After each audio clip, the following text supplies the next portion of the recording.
โร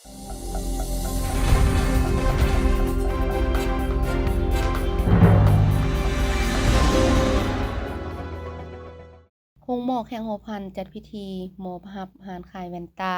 และอุปกรณ์การแพทย์และเปิดตาคนเจ็บหลังการผ่าตัดแก่นตาขุ่น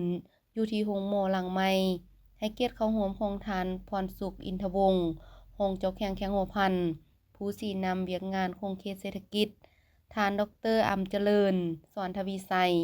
หัวหน้าแผนกสาธารณสุขแข่งหัวพันท่านดร.คำคูณโหรานุภาพหัวหน้าศูนย์ปิ้นปัวสุขภาพตาพร้อมด้วยทีมงาน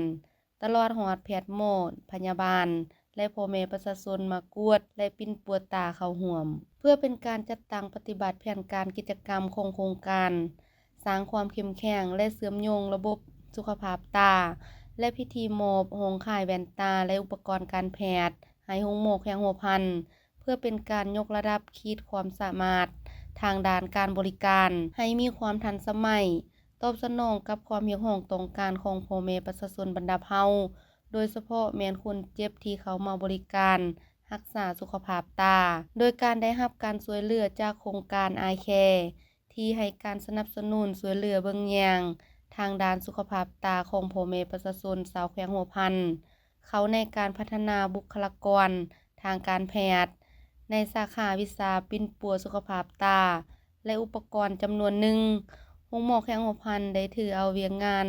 ทางด้านการบริการเป็นเวียกงานจุดซุ่มโดยเฉพาะในระยะผ่านมาคณะพักคณะอำนวยการโรงหมอแขวงได้ซุ่มใช้เวียกงานดังกล่าวโดยทุกวิธีทางในการบริการทุกสายงานขอการช่วยเหลือทางด้านงบประมาณจากสากลเพื่อมาหมุนใส่และปรับปรุงสถานที่ให้การบริการแทกเลนตาและตัดแว่นตาให้ได้บริการในโรงหมอ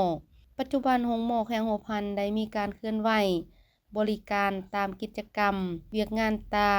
หอปกติและหอพิเศษบริการอยู่แต่ละเมืองและบริการอยู่เทศบาลแขวงบริการเคลื่อนไหวทั้งหมดมี30กิจกรรมในการผ่าตัดแก่นตาขุ่นและผ่าตัดศีลโป่งตาเพื่อยกระดับการบริการให้มีหลายทางเลือกในด้านวิชาการให้เข้มแข็งเทื่อละก้าวให้เทียบเท่ากับแข่งอื่น